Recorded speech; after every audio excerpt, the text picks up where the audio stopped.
What's going on, everyone? Welcome back. We're going to talk about gun belts and kind of what you may need or what you may be interested in. I keep getting a lot of questions about what I carry as far as kit on my gun belt, well, my plate carriers and all these things. And I'm definitely more than happy to do some videos and stuff on those, but everybody's needs are kind of different. So as you saw by that photo on the thumbnail, I've got a bunch of different gun belts. We're going to kind of talk about them real quick, just one by one, and we're going to get rid of the first one right out of the way, because that is like a modern kind of duty style belt for like most of my law enforcement or security guys. You're going to recognize that one, and there's no two ways about it. Most modern law enforcement gear pretty much sucks. So as you can see here, this is your modern law enforcement style belt right here. And these things are pretty much a sweaty butt log. If you don't know what sweaty butt log is, look it up, you'll figure it out. So you've got your basic gear, you know, Safariland holster right there, a couple pairs of handcuffs, tourniquet, magazines, taser pouch, some kind of keeper for either your flashlight or baton or whatever the heck you're carrying out there, and your radio pouch. Now, those leather gun belts, they suck. They're huge, they're uncomfortable, they're way thicker than they need to be. They add a lot of weight to your kit. They're just not that user-friendly, but it's one of those things where modern law enforcement command staff wants you to look like Barney Fife, because that's the era we live in right now, political correctness. And the next one we'll get into is probably one of the most simple belts you can get set up with. It is just a basic Cobra buckle belt. This specific one has some Bravo concealment gear on it. As you can see, this is very low key. Now, for most people that are going to the range or just want to practice a little bit, or even maybe attending some training courses, which everybody should do,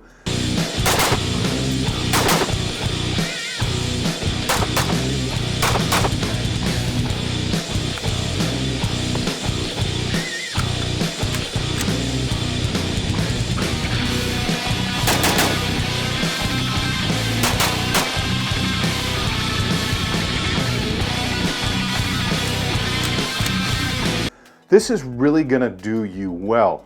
Cobra buckle belt from Blue Alpha Gear, awesome company. They make amazing products right here in the US. And just a simple Bravo Kydex holsters and magazine pouches, one rifle, double pistol, and the magazine. And then you can put whatever else you want on here, loop slider stuff. And we'll take a look at all these up close very quickly so you guys can get a really good idea.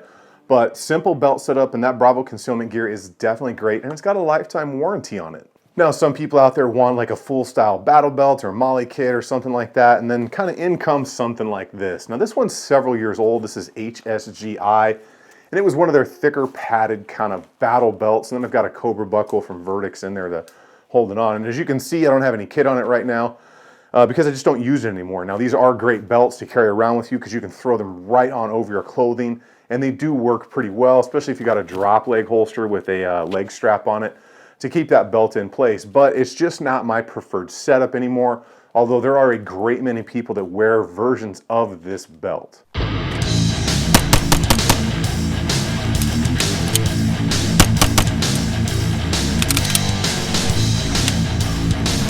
And this next belt we're going to talk about is actually a Ronin Cobra buckle belt. And as you can see, I've got this one rigged up. And you'll probably see a theme on my belts. They are all set up almost exactly the same. Triple mag pouches, AR pouch, maybe a dump pouch, tourniquets in the same place, an additional pouch for maybe, you know, some form of multi-tool. Then my holster, and generally across the back, I will have a medical pouch or kit.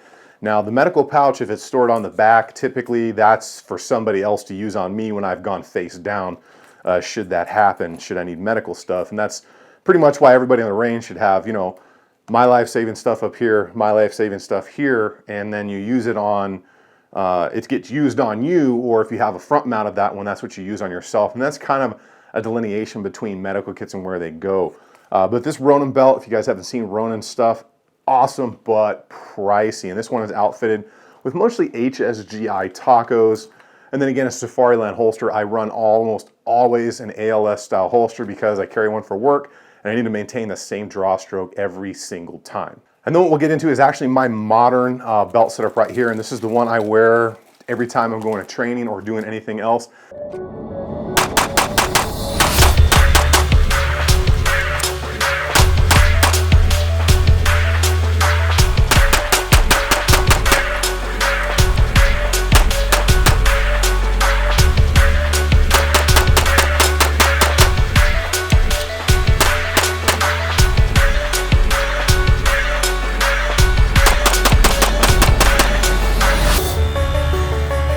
Again, this is the Blue Alpha gear, but this is their Molly belt with an underbelt in there, which is their ultra low profile EDC style belt as well. And I have this one rigged up exactly the way I want it, and it's pretty simple. This one's outfitted with the G-code stuff on there. I've become more and more of a fan of that, but as you can see, it kind of stays in that same way that I rig most of my stuff. I got 3 magazine pouches up on the front left, and then I've got my AR pouch, a dump pouch, got my tourniquets, a set of handcuffs up front, and then my holster right here, and again, another pouch right there for a small tool or something like that. And then I do have a medical pouch coming for the rear of that. Now this is my go-to belt. That's the belt that I wear to training. That's the belt that I carry around with me when I'm not working, and it's just an absolutely great setup. I love the Blue Alpha Gear belts. Those guys are awesome over there. They're making all their stuff in America out of Georgia. Safariland holsters are my go-to for sure. Leatherman multi-tools, and then the G-code stuff is kind of new to me. I had a set when they were really new, probably about 8 or 9 years ago, I want to say it is. Ended up getting rid of it, went for the HSGI stuff, and now I've actually flip-flopped and I've gone almost all G-code and gotten kind of away from the HSGI stuff. And we'll get into more of that later. But what I want to do is show you guys these belts up close, kind of show you how they're set up, what they're all about, and give you an idea depending on what you are looking for a belt for, whether it's security, duty use, training, or just maybe entering some competitions out there to get better with your pistol. If you like what's going on here, go ahead and hit that like button. If you guys are interested in this information and it's helping you out, go ahead and hit the subscribe button and make sure you tag that bell icon so you get the notifications right when the videos come out. So we're gonna check these belts out right now. All right, we're gonna start with the belt I like the absolute least, and that is your modern kind of law enforcement style belt right here. As you can see, I've got my Safariland ALS holster on here for a Gen 5 Glock, because there are some slight differences between Gen 4 and Gen 5, and as always, I've got that hooked up on a QLS fork, so I can quickly change. That's just kind of what I'm used to and what I have. I'm always carrying a tourniquet. I will be moving shortly to the cat tourniquets, but I've always carried SOFT wides. It's just been a very long time, I'm very used to them. So changing over very soon, but that's an 1110 hard Kydex case on one of those kind of, I can't remember what they call that Blade Tech quick detach thing there. So kind of how you move around, basic leather belt. You know, here, this is like 2 1/4 inches thick. It's absolutely massive. It's thick as hell. It's uncomfortable. These belts just flat out suck, especially the leather ones because they're uncomfortable. Have some form of key retainer. Got a handcuff key on that. I stick this in my back pocket for quick access. Standard kind of Velcro setup. My law enforcement security guys will kind of know what this is. You know, you attach this in here and then you put this over and then you slide the belt loop over like that, and that holds your belt on, and then you put some keepers on. But it sucks. I mean, this is like cowboy type stuff. I don't know why departments are still issuing it and carrying it, but they want us to look like Barney Fife in the olden days of law enforcement, so there we go. Got that Safariland triple mag pouch up here. Some agencies still make you carry close over the top magazine carriers, which is probably the dumbest thing I've ever heard of, but hey, agencies are still mandating that. Open tops are fine. The mags are not going to fall out of there unless you're really getting down with somebody. Got my little loop back there for that side handle. I carry an aluminum side handle with a swivel. You can put some energy into that. And then a couple of open top Safariland handcuff cases right here. I do carry only Peerless hinged handcuffs. Hinged handcuffs are the way to go. Don't buy the chain stuff. Don't try the titanium ones. Get yourself a set of Peerless hinged handcuffs. Very, very easy to control people in them. And if they want to get squirrely, they're going to do damage to their self-training. Get out of there. So let's get rid of this one and check out the next one. Okay, so I got my HSGI padded battle belt here. And this one I just have a Vertex, just an old Vertex Cobra buckle that I had laying in there. I would not recommend these Vertex Cobra buckles. They do not make a very good Cobra buckle belt. I've had that one for a while, so maybe they've changed, but these ones, they're not good. So don't buy those. But when it comes to the HSGI padded battle belts, you can see plenty of MOLLE, some padding on the inside. This is actually a really good belt. It's just, it doesn't suit my needs anymore. You got 3 rows of webbing.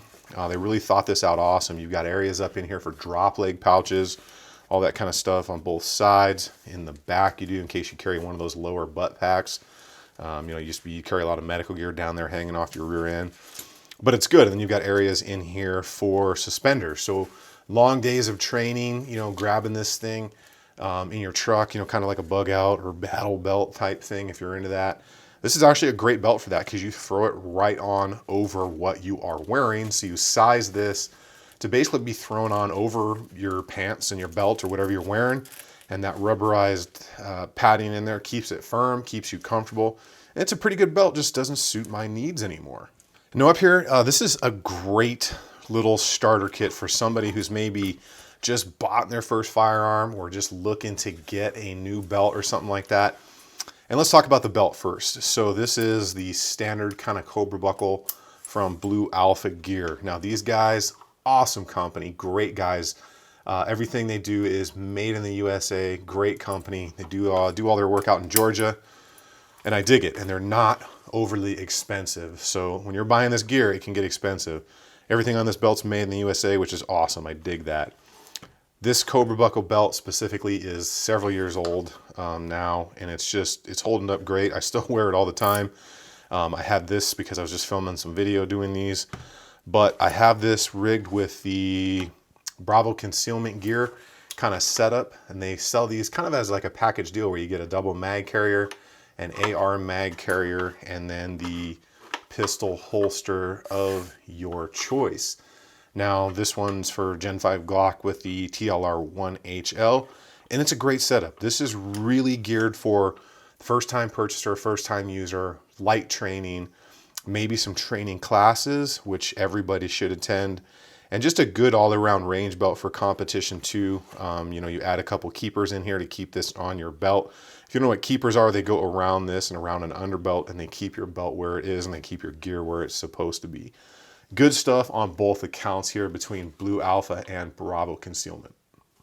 Now my Ronin belt here, this is probably one of the most, let me get this thing undone, one of the most expensive belts that I own, and we'll get into that.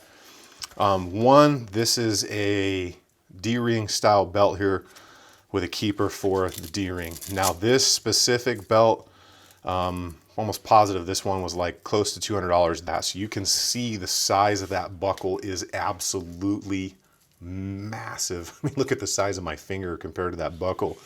And this belt is built, every portion of this belt, to include just the bungee keeper right there, is really overbuilt, and that's awesome. But this belt alone is going to cost you close to $200. I think they still sell them for that. They are expensive, but they are worth it. You will have this belt for a lifetime, so get it in a color that you want. You can see this one is rigged almost the same as every gun belt I have. Magazines right there up front. That AR mag is right here. Got my dump pouch on this one. If I am running one, my medical kit would be back here. And then I have, of course, another Safariland ALS holster, another one on a QLS system.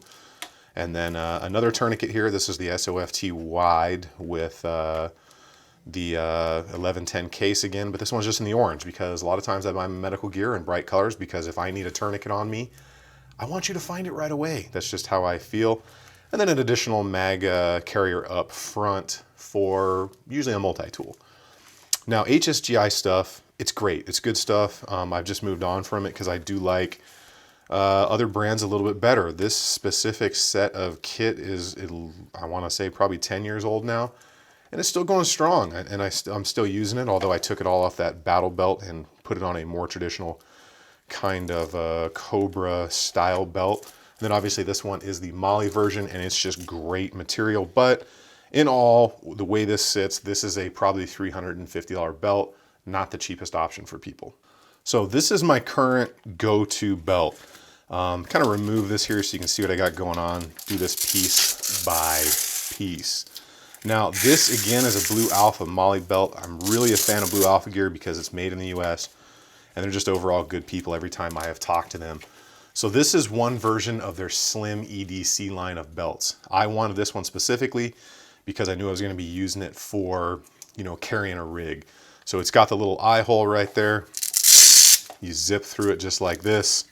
This goes on your belt loops. Okay, and you can see it's got Velcro. It's got the female Velcro, and then the belt has the male Velcro. You put this on over it, throw a couple keepers on, and this can either be an EDC belt, It can be your range belt, it can be your gun belt. You can rig holsters on this. This is pretty much a do-it-all belt. Awesome stuff, made in America out of Georgia. Now, the actual gun belt here itself, you'll see fits the same pattern. Got my new my new G code stuff up here. 3 mag carriers, my AR mag carrier. This is all in that kind of wolf gray, although the wolf gray does kind of change colors on you a little bit once you start using it a lot in the sun and get it dirty, just so you guys are aware. But this one is set up, it is a MOLLE belt, right? So the blue Alpha Gear is a MOLLE belt, but I have these set up for belt loop type because I had plans on changing this from belt to belt should I ever need to, and I just wanted it set up like this rather than with the MOLLE gear, although you can have either one. Good stuff. One thing, you've got to Loctite these yourself. They do not Loctite the screws from the factory because they want you to fit it to your needs and then Loctite it. I didn't know that, or I'd forgotten it, and my stuff started coming apart in training. My fault, not G codes. Good stuff there. Got my Maxpedition dump pouch, of course, in gray to match the belt. And then I do have a Coyote Tactical med kit coming for the back of this. Great stuff out there. Found out about them from Mike over at Knockout Lights. If you don't know who that guy is, you need to pay attention to him. Puts out amazing training videos. Secondary pouch back here. This time it's behind the holster. That's because I'm running something else in front. So got my multi-tool there. Got my 7TS Safariland ALS, of course, on a QLS again. And a leg strap. This leg strap is made in the USA. It's made by a company called Fire Force. I found them on Amazon. It was like 14 bucks. I bought one for everything I have because 14 bucks for that, it's worked out great. Again, SOFT wide and 1110 case. I do have my HSGI handcuff case up front, MOLLE style, and I've got a set of black Peerless handcuffs in there that are hinged, only carry hinged handcuffs. And then you can see, obviously, it's got that standard blue Alpha MOLLE gear, Cobra buckle. This is great stuff. This is my go-to belt that I carry with me. All my training classes, I use this belt. I've just got a carabiner up here. These are keepers. So if you don't know what keepers are, guys, as you put that little Velcro underbelt on through your belt loops, and then you put this on over it, you run this over both of them like that, and you just snap them in place. That way it's attached to your underbelt, which is through your belt loops, over this. That way nobody can rip this belt off of you. They do work, but it works just fine without it too. It's just one of those additional levels of security that I do. So this is definitely my favorite belt, and this is definitely one of the most expensive. So between the MOLLE belt, the underbelt, the G-code stuff, the dump pouches, the medical kit's gonna be coming. This is approaching a $450 belt once it's all outfitted with medical gear and everything else. So you really got to know what you want and get what you want the first time so you don't blow a lot of money. Let's go ahead and get back up in front and we will finish this up. Now that is just a lot of stuff, and you can get into belts very, very, kind of moderately priced. You can get really, really expensive. Some of the belts, like my blue Alpha Gear one that I wear for my training, that gray one, between that MOLLE belt, the underbelt, all the G-code stuff on it, the holster, that's probably around a $350 gun belt at this point in time. And that's really expensive for most people. But then you saw that other one that was very, very simplistic. That's a kind of a get you started style belt. That's my competition people out there. People just want to go out, do some work from the holster. Kind of doubles as it could be a concealment. That was my EDC belt for a very long time before Blue Alpha Gear came out with their hybrid belt. And they make awesome stuff. But that's really geared towards somebody who's either fresh into shooting, maybe attending some training classes, or just wants to go to some small competitions. You start moving into that one like that HSGI battle belt, and that's more of kind of like a combat-esque style rig. I don't even really use that one much anymore. They do make a much thinner version of it that I think is probably a lot better. But I just, overall, I just found out that style of belt did not work for me. Much more a fan of either that Ronin tactical belt or that Blue Alpha Gear belt with the Velcro underbelt. And then I always use keepers too, because every training class I used to teach a lot, and I would teach ground fighting and I would teach law enforcement officers. And by the time scenarios were over, I would take their guns off, I would take their belts off. Heck, a couple people I took their shoes and socks off while grappling and ground fighting, and all I could do was grapple, and they were allowed to punch, strike, do whatever. And gear has a lot to do with how you can maneuver and do things on the ground. That's why that law enforcement modern leather style belt is one of the worst tactical belt style things out there I can imagine, because it's so bad in so many ways, just because of the thickness of it, the weight of it, the width of it on your belt and your waistline. It impinges on your femorals. It's just not a great setup, but unfortunately, because we got to look like Barney Fife in law enforcement or security work, that's what most agencies are going with. Or God, even worse, the basket weave or that high gloss stuff is just hideous in uniform. But there's a lot of stuff out there. Now, if you're in that law enforcement or security thing and you're mandated to have that stuff, that's all Safariland leather gear. And it's probably one of the better leather gears out there. I know Bianchi makes some. There's a couple other companies that make it. I've just never had any luck with any other brand gear besides Safariland when it comes to that leather stuff. So if you are stuck in there, in that leather, gotta look like Barney Fife stuff, and that is a good way to go. And I'll try to leave links for all this stuff down below for you. The 2A stuff though, you guys should know by now, YouTube does not allow us to put direct links to guns or gun parts or anything that has anything pretty much to do solely with Second Amendment stuff, even if it's sold on YouTube or Amazon. They just don't like it. So one of those things, we got to be safe. So I hope this helped you guys out. I really hope it answers some questions for everybody out there. I will do some videos directly on my new G-code setup and kind of why I went away from HSGI. Not that HSGI is bad, it's great stuff. I just kind of really liked the fit and finish and feel of the G-code stuff at this point. And then obviously you can watch my Safariland videos. Safariland is amazing stuff, works well. Then if you're looking for that simplistic style carry, a Blue Alpha Cobra belt can easily be your EDC belt, your range belt, your practice belt, everything. If you got something like that Bravo concealment gear. So I really hope this helped you guys and answered a lot of questions out there. If you have any more, let me know down below kind of what you're interested in, what you liked or didn't like, or if you need more information, sound off down below and I will try to get that information to you as fast as possible. Go and hit that like button for me if you thought the video was good, and of course subscribe to the channel. Send one long down range, hit that bell icon, and you get the notifications right away. And if you didn't like the video, go ahead and hit that thumbs down button twice to make sure you really got it right. And I will see you guys on the next one.